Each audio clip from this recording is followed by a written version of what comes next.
आधी रात का समय था। जंगल से आती जंगली सियारों के रोने की आवाज अचानक बहुत डरावनी महसूस होने लगी थी। शायद उनके स्वर में कोई अनजान स्वर आकर मिल गया था।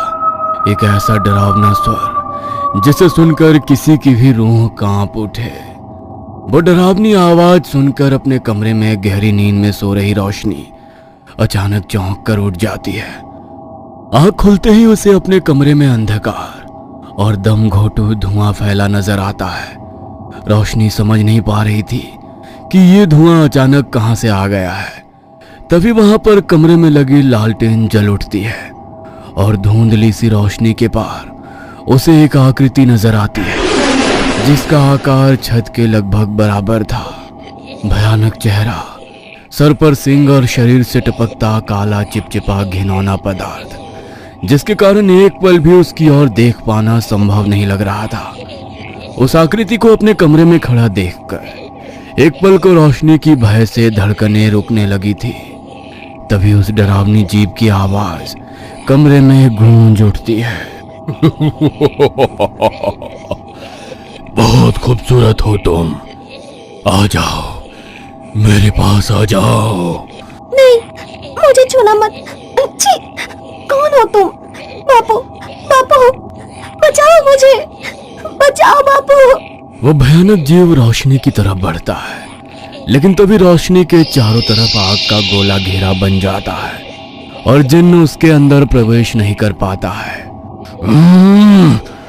कब तक तू ऐसे मुझसे बचती रहेगी?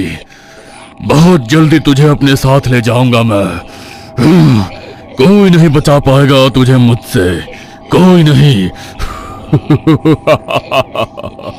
उस भयानक दिखने वाले जिन्न का रूप और ज्यादा भयंकर हो गया था। मोम की तरह पिघलते हुए उसने खुद को आग के घेरे के चारों तरफ फैला लिया। बीच में रोशनी घबराई हुई अकेली अपने बिस्तर पर बैठी थी। डर के मारे उसकी आंखों से आंसू बह रहे थे। धीरे धीरे उसके चारों तरफ जल रही वो आग जो उसकी रक्षा कर रही थी धीरे धीरे कर बुझने लगी और वो जिन्न रोशनी के बहुत पास आने लगा।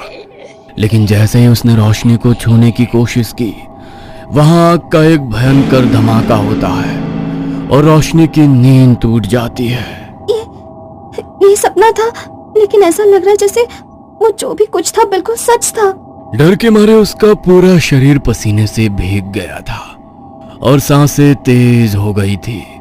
तभी उसने देखा कि उसके कमरे की लालटेन सच में जली हुई है और एक धुआं धीरे धीरे कर उसके कमरे से गायब हो रहा है। मुझे नहीं लगता कि ये बस एक सपना था। पता नहीं क्यों, लेकिन बहुत घबराहट हो रही है आज मुझे। बापू भी कमरे में नहीं है। बापू, बापू कहाँ हो आप? घर में रोशनी के बापू का एक कमरा था जहां पर वो अपनी पूजा पाठ किया करते थे। बापू जरूर अपने कमरे में पूजा पाठ कर रहे होंगे, मैं वहीं जाकर देखती हूँ। रोशनी उठकर उनके कमरे की तरफ जाती है, लेकिन दरवाजा हल्का बंद था तो उसे कमरे के बाहर से बापू दिखाई नहीं देते। तो वो सीधी कमरे के अंदर चली जाती है। बापू तो यहाँ पर भी नहीं है। इतनी रात को अचानक मुझे बताए बिना कहाँ चले गए? खाली कमरे में अपने पिता को ना पाकर रोशनी अब और भी ज्यादा परेशान नजर आ रही थी।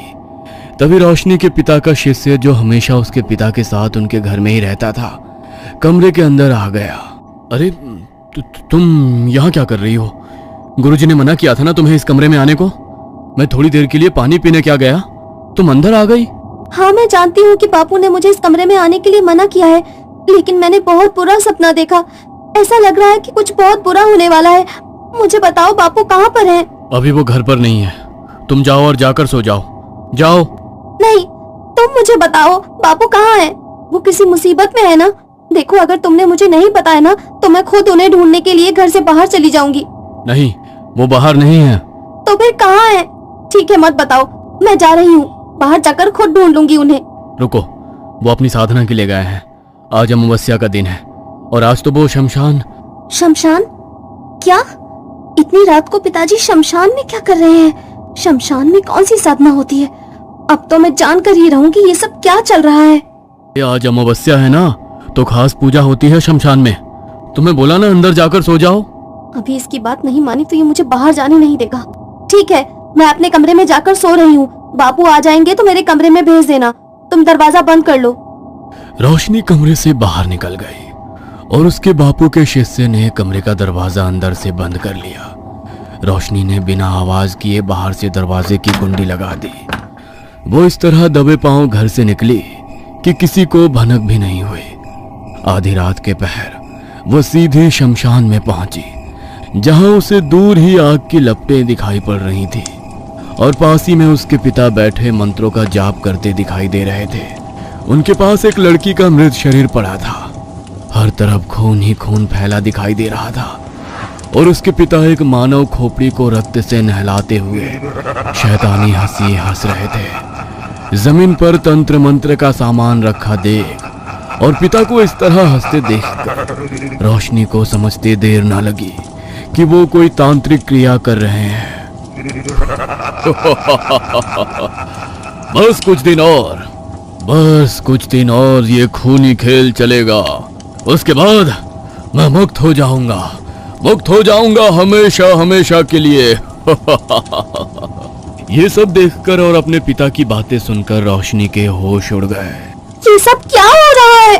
बापू ये क्या कर रहे हैं? मेरे बापू इस तरह किसी की जान नहीं ले सकते। जो कुछ मैंने देखा जरूर ये कोई भयानक सपना है। वो भागती हुई अपने बापू के पास जाती है और अपने बापू को आवाज लगाती है। अपनी बेटी को वहां देखकर तांत्रिक हैरान रह जाता है। तू यहाँ क्या कर रही है और तुझे कैसे पता चला कि मैं यहाँ पर हूँ? यह सब भूल जा और जा घर चली जा। तुझे यहाँ नहीं आना चाहिए था। वो सब छोड़िए बापू, लेकिन आप इतनी रात को शमशान के भीतर क्या कर रहे हैं? और ये किसका मृत शरीर पड़ा है यहाँ पर? कह दीजिए कि जो कुछ भी मैंने अपनी आंखों से देखा वो सब झूठ है, कोई बुरा सपना है। बापू क्या वाकई आपने इस लड़की की जान ली है? नहीं, मैंने किसी को नहीं मारा। इसकी बलि तो इसके घर वालों ने खुद दी है। तुझे पता ही है ना, इस गांव के जंगली लोग, उनके लिए छोरियों की कोई कीमत नहीं। उनके छोरे ही उनके लिए सब कुछ है। अपने छोरे की जान बचाने के लिए खुद अपनी लड़की को यहाँ लेकर आए थे वो लोग। मेरा कोई दोष ना है। नहीं बापू, कोई अपनी बेटी की बलि थोड़ी दे सकता है। अपना पाप छुपाने के लिए एक बार फिर से कहानी सुना रहे हो आप मुझे। आपकी रोशनी अब उतनी छोटी बच्ची नहीं रही कि आप उसे परियों की कहानी सुनाकर बहला देंगे। जो आपने कहा वो सच नहीं है, वो सच नहीं है बापू। आप तो बस पूजा पाठ करके लोगों का भला करते थे। अगर इस गांव के लोग जंगली हैं और उनके लिए उनकी बेटियों की कोई कीमत नहीं, तो आप तो उन्हें गलत काम करने से रोक सकते थे ना बापू। आप ही तो एक बेटी के पिता हैं। आपने क्यों किसी को अपनी बेटी की बलि देने दी? और आप यहाँ आधी रात को क्या कर रहे हैं? आपने उन लोगों को रोका क्यों नहीं? ये सच नहीं है बापू। आप मुझे सच सच बताइए, ये सब क्या हो रहा है? मुझे मेरे सवालों का जवाब चाहिए। अपने सवालों का जवाब लिए बिना मैं यहाँ से लौटकर नहीं जाऊंगी। आपको मेरी कसम है बापू, सच बोलिए। ये तूने क्या किया? अपनी कसम क्यों दी तूने मुझे? देख बेटा, मैं ये जो कुछ भी कर रहा हूँ ना, तेरे अच्छे के लिए ही कर रहा हूँ। जा, चली जा यहाँ से। मैंने कहा ना, भूल जा। तूने यहाँ जो कुछ भी देखा उसे एक बुरा सपना समझकर भूल जा। क्या आप ये सब मेरे लिए कर रहे हो? लेकिन आपको मेरे लिए किसी की बलि देने की क्या जरूरत पड़ गई? मैं किसी की मौत का बोझ अपने ऊपर नहीं लेना चाहती। सच सच बताइए, आखिर ये सब क्या हो रहा है? क्यों किया आपने ऐसा? बोलिए, जवाब दीजिए मुझे। बेटी, इस सब का जिम्मेदार मैं हूँ। मैं तो पूजा पाठ करके ही अपना जीवन जी रहा था।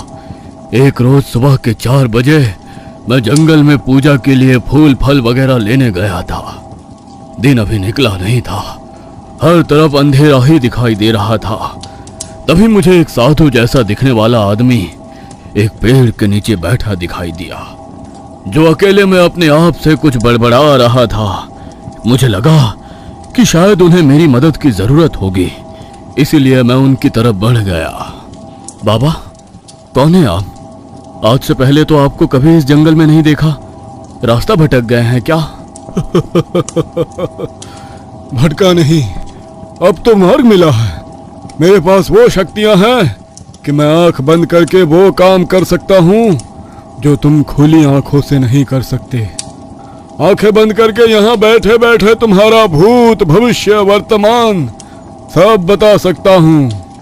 भूत पिशाच ईश्वर मुझे किसी का भय नहीं। क्या बात कर रहे हैं? जरूर आपका मानसिक संतुलन बिगड़ गया है। इस संसार में सबसे शक्तिशाली ईश्वर है, उसकी शक्ति के आगे कुछ भी नहीं। ईश्वर? हाँ, पुजारी होना तुम मंदिर में बरसों से पूजा पाठ कर रहे हो। क्या दिया तेरे ईश्वर? बरसों से पूजा पाठ कर रहे हो, क्या दिया तेरे ईश्वर ने तुझे? तेरे 2 वक्त के भोजन का भी ठिकाना नहीं है। एक बेटी है तेरी, उसके अलावा संसार में तेरा कोई नहीं। उस बेटी को भी तो तेरे भगवान ने जानलेवा बीमारी दी है। तेरा ईश्वर बचा नहीं पाएगा उसे। अगले 2 साल के भीतर हमेशा हमेशा के लिए तुझे छोड़कर चली जाएगी वो, और तू ऐसे ही उसके आगे घंटी बजाता खड़ा रह जाएगा। मैंने तो आपको अपने बारे में कुछ भी नहीं बताया। आप मेरे विषय में इतना सब कुछ कैसे जानते हैं? कोई जादूगर हैं क्या? लगता है तुमने मेरी बातों को ध्यान से सुना नहीं। मैं कोई जादूगर नहीं, बल्कि तंत्र का महाज्ञान रखने वाला तांत्रिक हूँ। भगवान को छोड़ो और मेरे साथ तंत्र की साधना करो। तुम्हें वो सब कुछ हासिल होगा जिसकी तुमने कामना की है। अपनी बेटी की जान बचाना चाहते हो ना?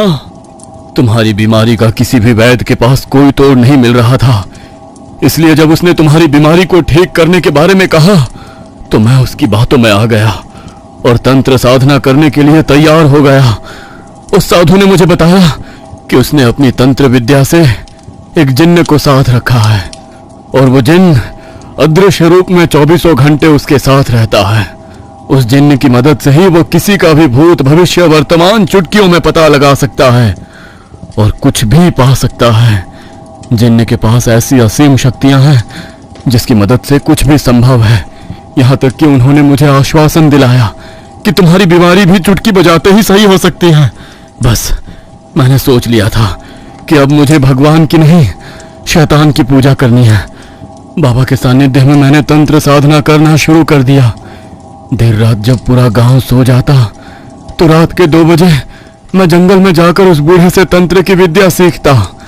उसने मुझे तंत्र की गहरी से गहरी विद्या समझाई और डरावनी काली शक्तियों को अपने वश में करने के तरीके भी बताए। बाबा को ही मैं अपना गुरु, अपना भगवान समझने लगा था। एक दिन बाबा अचानक से गायब हो गए और उस दिन के बाद उन्होंने जंगल में मुझसे मिलना बंद कर दिया। मुझे यही समझ में आया कि शायद मेरी शिक्षा पूरी हो गई है, इसलिए अब बाबा यहाँ नहीं आते। रोशनी के पिता को जंगल में मिला वो बूढ़ा आदमी कौन था? आखिर किस चक्र में फंसा है वो? क्या तंत्र विद्या सिखा रहा वो बूढ़ा वाकई में रोशनी के पिता की मदद करना चाहता है या उसकी मंशा कुछ और है?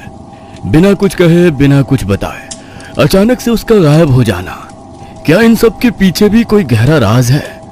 ऐसे ही अनेक सवालों के जवाब जानने के लिए आपको कहानी का अगला भाग देखना होगा, इसलिए जुड़े रहिए हमारे साथ कहानी के अगले भाग में।